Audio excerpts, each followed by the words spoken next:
Comment rester motivé lorsque rien ne semble aller dans une bonne direction, en particulier pour ceux qui sont face à des défis liés à l'anorexie ou à la boulimie. C'est une bataille quotidienne, mais rappelez-vous que vous n'êtes pas seul dans cette lutte.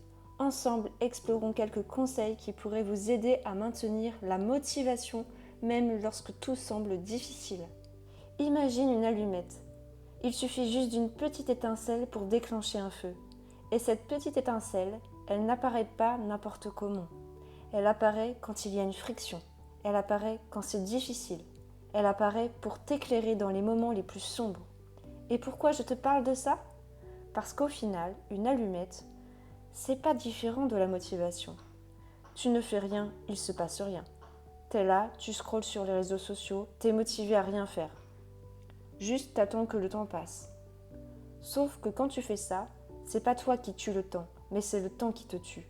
Et une allumette qui reste immobile toute la journée, tu peux attendre longtemps, elle ne produira jamais de flamme. Par contre, cette même allumette, si tu la frictionnes, si tu lui fais un déclic, là c'est intéressant. Là, on obtient une étincelle de motivation qui peut être la source d'un plus grand projet. Et je pense que fondamentalement, l'humain, il a besoin d'avoir des projets importants dans sa vie. Sinon, il s'ennuie et il ne sait pas où il doit aller. Et comme projet, ça peut être par exemple réussir son diplôme, monter un business, faire une transformation physique. Bref, à chacun son combat. Et je parle bien de combat parce que si tes projets sont trop confortables, alors ils sont oubliables. Quoi qu'il en soit, une fois que tu as cette petite flamme de motivation, c'est à toi de voir qu'est-ce que tu fais avec. Tu vois, au début, quand tu commences un nouveau projet, c'est excitant. Tu prends du plaisir parce que tu découvres de nouvelles choses. Le processus, il est facile parce que, rappelle-toi de l'allumette, on a de la motivation. Et cette flamme de motivation, ce que beaucoup de personnes oublient, c'est qu'il faut l'entretenir. Parce que si tu ne fais rien, eh bien plus tôt que tard, elle va s'éteindre. Et une fois qu'elle est éteinte, il y a 3 options qui s'offrent à toi. Soit tu abandonnes ton projet et tu espères un jour retrouver une étincelle de motivation. Soit tu continues d'avancer sans motivation, mais dans ce cas-là, tu ne comptes que sur ta discipline. Ou soit tu apprends à te remotiver même quand tout va mal. Parce que vous entendez énormément de personnes vous dire que la motivation c'est instable, ça monte, ça descend. Et donc comme la discipline ça serait constant, et ça serait supérieur à la motivation. Est-ce que tu penses que ça c'est vrai ? Non, la discipline ce n'est pas supérieur à la motivation. Les personnes qui choisissent de continuer leur projet uniquement avec de la discipline, ce sont des personnes qui n'ont jamais appris à recharger leur réservoir de motivation. Retiens l'image. La motivation, c'est un petit peu comme le carburant d'une voiture. Et la discipline, ce sont les coups de pédale d'un vélo. Évidemment, sans carburant, un vélo ira toujours plus vite qu'une voiture. Mais avec du carburant, c'est pas comparable. Tu peux aller 100 fois plus vite et 100 fois plus loin si tu sais bien gérer la motivation. Et pourquoi, selon moi, la motivation serait un moteur bien plus puissant que la discipline ? Tout simplement parce que la motivation, c'est émotionnel. Ça touche directement ton cœur. Comment faire pour rester motivé même quand tout va mal ? Le secret, il est super simple et tient en 2 mots les marqueurs somatiques. Laisse-moi t'expliquer vite fait.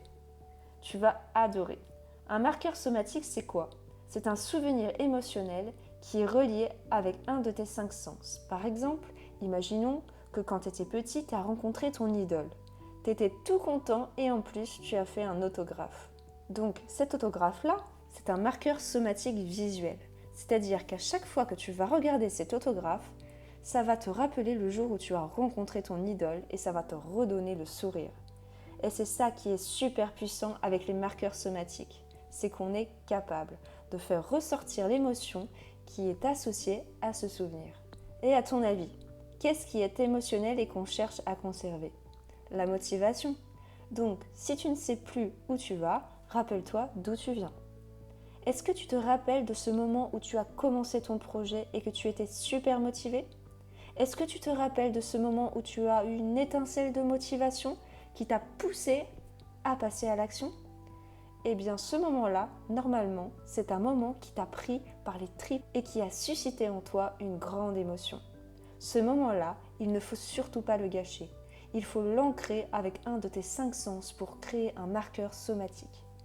Et ça peut être une musique, un parfum, une citation, une photo, bref, n'importe quoi du moment que ça stimule ta mémoire et tes émotions. Et je peux te promettre que si tu maîtrises bien tes marqueurs somatiques, alors tu auras des bonnes émotions au bon moment. Et tu n'auras même plus besoin de discipline parce que tout ce que tu ne le feras pas parce que tu dois le faire, mais tu le feras parce que tu auras envie de le faire. Donc vraiment, si tu es dans le mal, si tu as besoin de t'injecter une bonne dose de motivation, rappelle-toi des marqueurs somatiques. Rappelle-toi de pourquoi tu as commencé. Maintenant, je vais te donner d'autres conseils en rapport avec l'anorexie et la boulimie. La première étape pour rester motivé face à l'anorexie ou à la boulimie est de reconnaître les difficultés. Il est important de comprendre que ces troubles alimentaires sont complexes et peuvent affecter divers aspects de notre vie. Ne soyez pas trop dur avec vous-même. Prendre conscience des défis est la première étape vers la guérison. La définition d'objectifs réalistes est cruciale. Plutôt que de vous fixer des attentes irréalistes, concentrez-vous sur des objectifs petits et atteignables. Que ce soit manger un repas équilibré ou faire une activité physique légère, ces petites victoires peuvent avoir un impact positif sur votre motivation. Et ne sous-estimez pas l'importance du soutien. Entourez-vous de personnes compréhensives et bienveillantes, que ce soit des amis, de la famille ou des professionnels de la santé mentale. Partager vos pensées et vos émotions peut alléger le fardeau et vous donner le courage de continuer. Pratiquez l'autocompassion. La guérison n'est pas un processus linéaire et il y aura toujours des moments difficiles. Apprenez à vous pardonner, à vous traiter avec bienveillance et à reconnaître les progrès, même les plus petits. Et enfin, trouvez des activités qui vous apportent de la joie, que ce soit la lecture, la musique, l'art ou tout autre passe-temps. Investissez du temps dans les activités qui stimulent vos émotions positives et qui vous aident à rester motivé. Donc restez motivé lorsque l'on souffre d'anorexie ou de boulimie, ça peut être un défi. Mais rappelez-vous que la guérison est possible. Chaque petit pas compte et avec le temps, la patience et le soutien appropriés, vous pouvez progresser vers une vie plus équilibrée et épanouissante. N'hésitez pas à partager vos expériences dans les commentaires car la communauté peut être une source incroyable de soutien. Prenez soin de vous et n'oubliez pas que vous méritez la guérison et le bonheur. Abonnez-vous à ma chaîne pour ne manquer aucune nouvelle vidéo. Merci.